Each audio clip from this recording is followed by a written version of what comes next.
Assalamualaikum. Dia buka, skru tu memang patah. Jadi Abu tolong tukar, pasang baru. Nanti boleh tengok video dekat YouTube Abu. Ni lama punya sudah patah. Sekarang Abu bakar tukar baru punya. Tadi ini abang dia mari, abang punya kereta Saga BLM.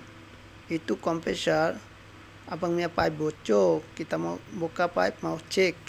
Tapi itu kompresor punya pipe join sana, skru sudah loose. Saya sudah bagi tahu abang punya skru sudah loose.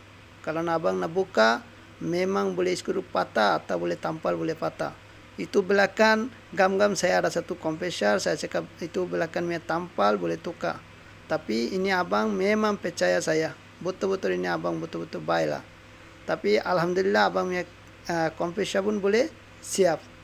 Okey abang. Tadi saya datang, saya punya aircon ada problem, tak sejuk. Jadi saya datang cek, jumpa sama Abu. Abu cakap mau buka boleh, tapi tu skru nanti patah. So dia cakap patah tak apa, nanti dia tolong tukar belakang punya kompresor tu dia taruh baru punya. Jadi dia buka, skru tu memang patah. Jadi Abu tolong tukar, pasang baru.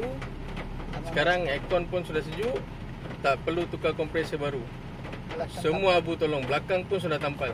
Bocor semua tak ada. Nanti tengok video. Nanti boleh tengok video dekat YouTube Abu. Sekarang tengok suhu sampai 9, 6 lah, 8 lah. sampai 8 suhu. Kalau ada problem dengan aircon kereta, boleh cari Nor Aircon, cari Abu. Ni Abu Bakar banyak baik main orang.